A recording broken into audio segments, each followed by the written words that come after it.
So, hello everyone. Welcome to Investment Club Week 4, I think. So today we're going to be talking about a little bit of a different topic. Hello, from usual. So today, and even though initially I wasn't planning on talking about this, we're going to be talking about cryptocurrency. Oh, that's a big topic. Hi.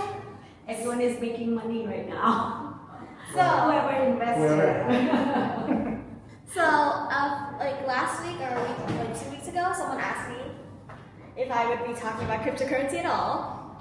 Initially, I wasn't going to, but it could be a significant boost to your portfolio. So, this will be going on for maybe the next week or 2 weeks.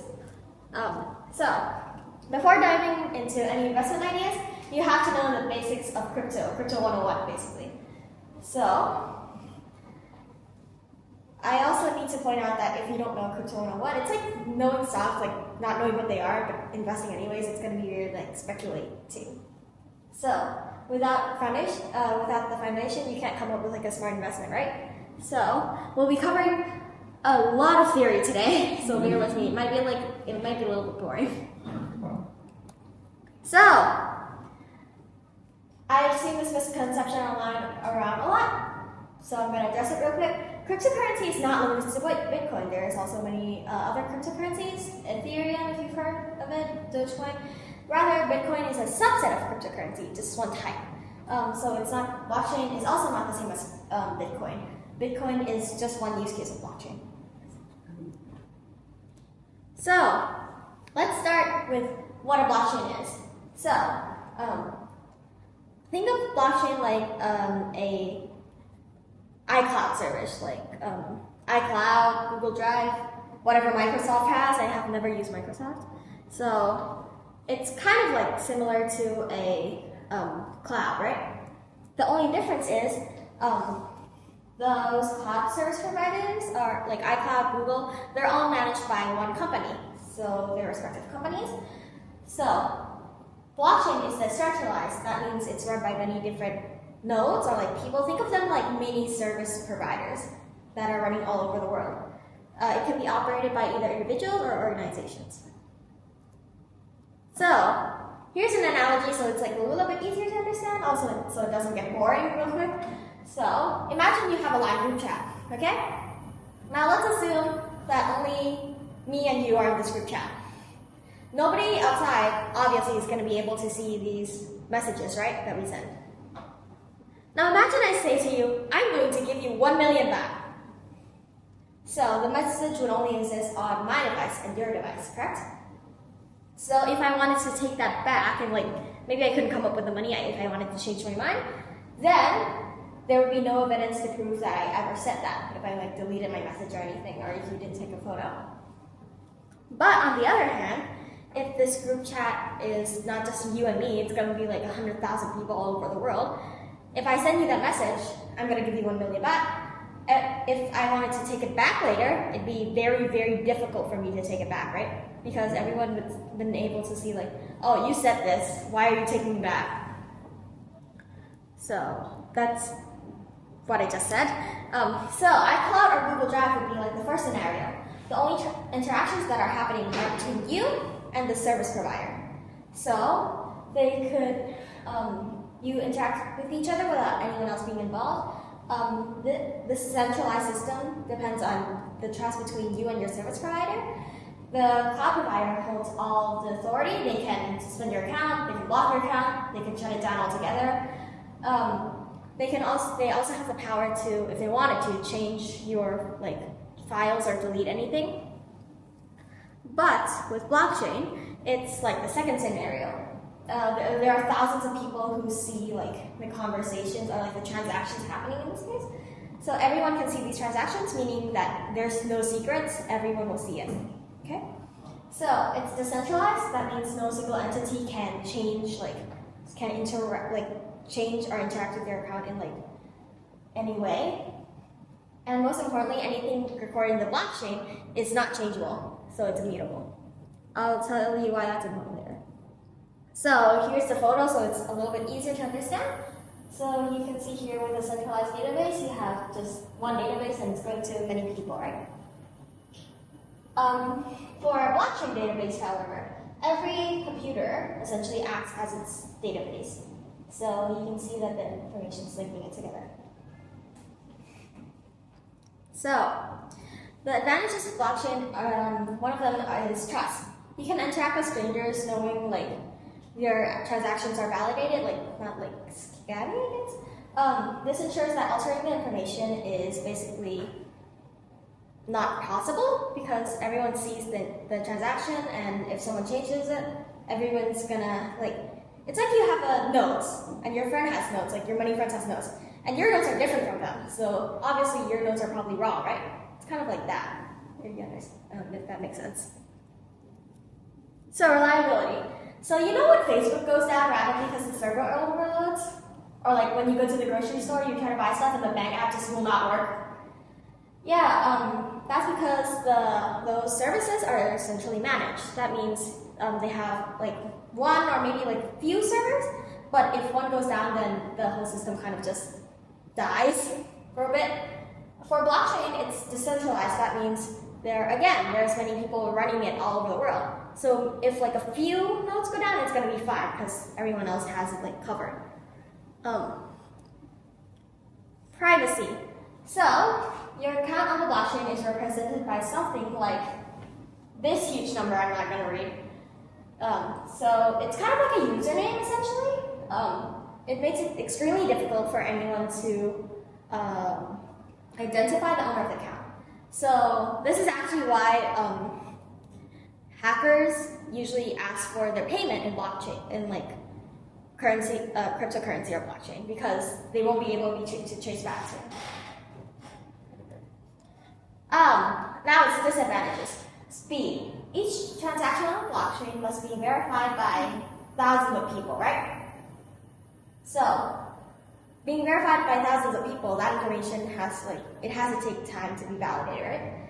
So the blockchain is going to be significantly slower than the traditional centralized systems. For example, Bitcoin can process 7 transactions per second. MasterCard or Visa can process 24,000. So it's like a huge difference, right? So this is why kind of like in my opinion anyways, Bitcoin or like those cryptocurrencies can function as like gold maybe because you're not like using it in everyday life. It will never be able to replace money purely because it's so slow. Yeah. So immutability. I shouldn't say this is a disadvantage, it's more like a feature. So once something again is recorded in the blockchain, it will not be able to be changed. This makes the blockchain ideal for something that needs a lot of trust and transparency, like for example, business deal maybe. But it makes the blockchain completely unsuitable for processes that need a lot of flexibility and like that need to be updated. So, how does blockchain work? So, here's the fun part. You know how you have your username and password, or like your email address, whatever? In traditional verification, again, username, password, that's what we're all used to. But with blockchain, you don't need to use these. So, how blockchain works. For identity verification, you have, essentially this is kind of like your password and email address. You have a set of keys that are called a private key and a public key. So it sounds a little bit complicated, but I'll explain. So imagine you need to send your friend a letter, and you put it in a box that can be locked and unlocked using 2 types of keys, okay? So it can be locked or unlocked using your private key or your public key. The private key is the one only you have. Think of it like a password. Like, you wouldn't go out giving that to everyone that you know, right? The public key is kind of like an email address. You can give it to anyone, essentially. Strangers, friends, family, like whatever. So, here's the catch. If the box is locked with your public key, it can only be unlocked with your private key. Okay? And if the box is locked with your private key, it can only be unlocked with your public key. I'll explain why that's important later. So, if the box is locked with your public key, maybe your friend wants to send you something, so they take your public key. You remember that long string of letters? Yeah, that's essentially your public key. And then they lock the box with it. Only you will be able to open it because again, it can be only unlocked with your private key, right? So you're the only one in the world who's gonna be able to unlock it.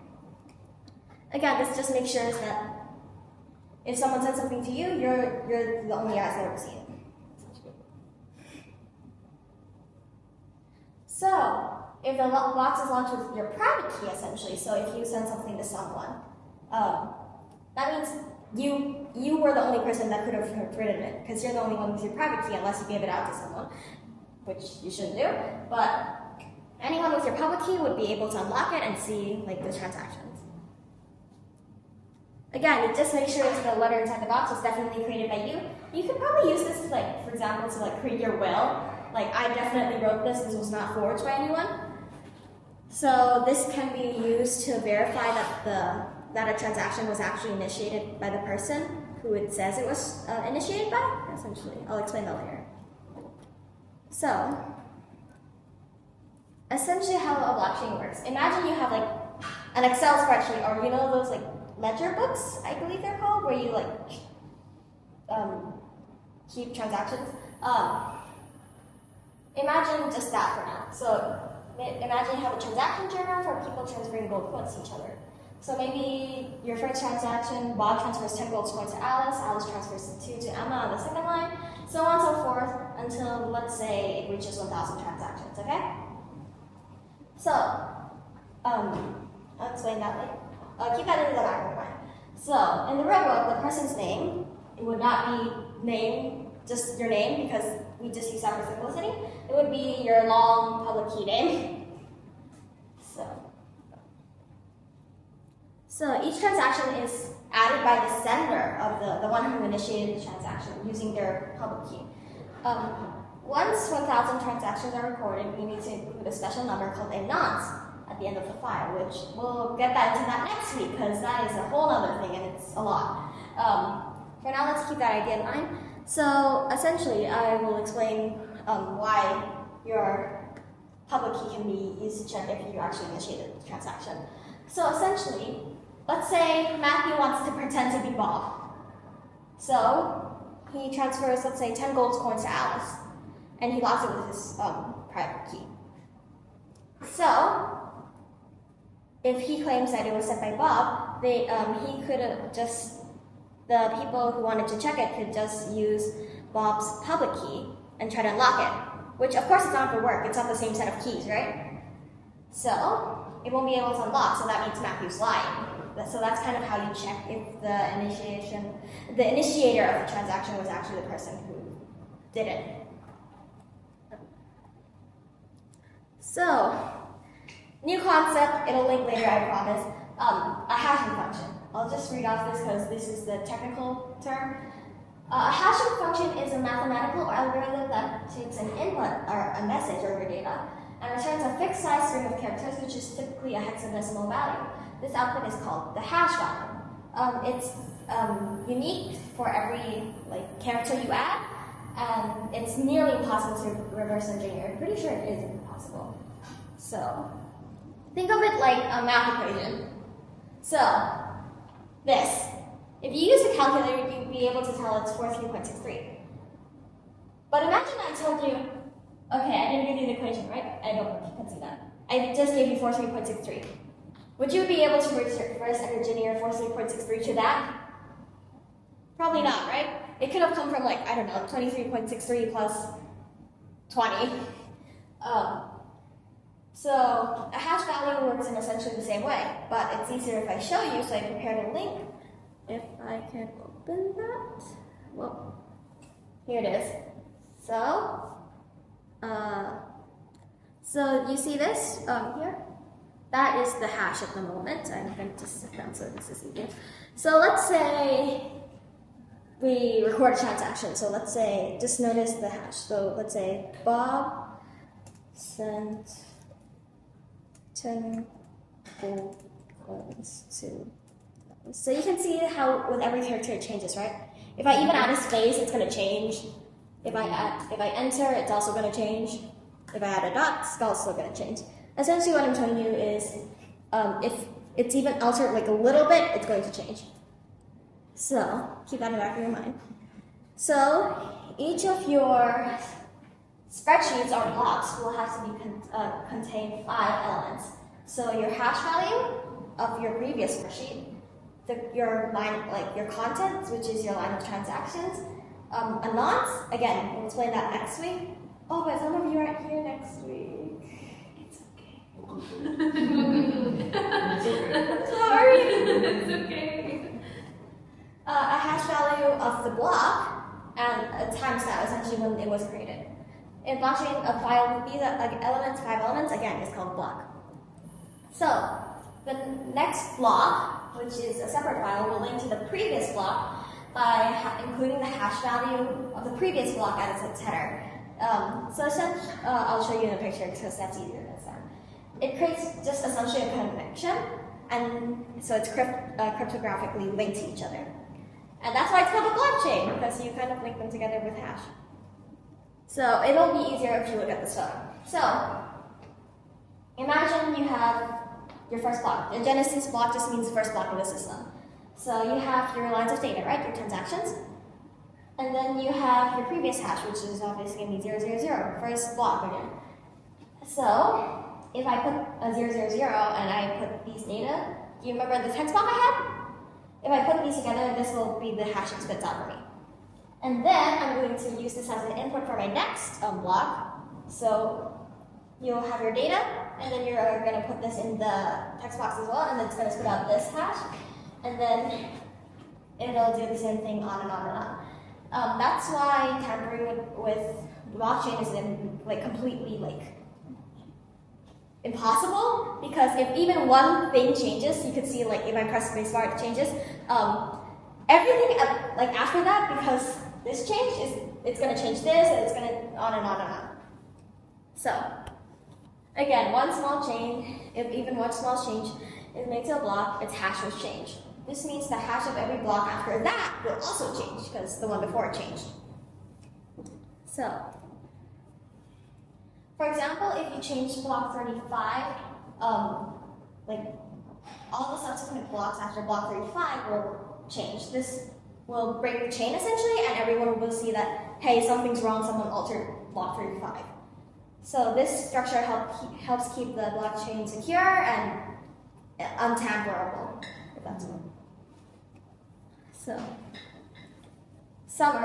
in summary, blockchain is a decentralized cloud that's transparent. Everyone can see what's happening. All invalid transactions are rejected, and they're never recorded, because why would you record an invalid transaction? The blockchain is very resilient to having server crashes, essentially, since there are many nodes all over the world that will help keep it in operation. And the blockchain is very, very slow compared to traditional systems. So, I'm so sorry, I did not consider you would not be here next week. Next week we'll be talking about real-world applications of blockchain and cryptocurrency, as well as not, investment ideas in cryptocurrency. Stay tuned.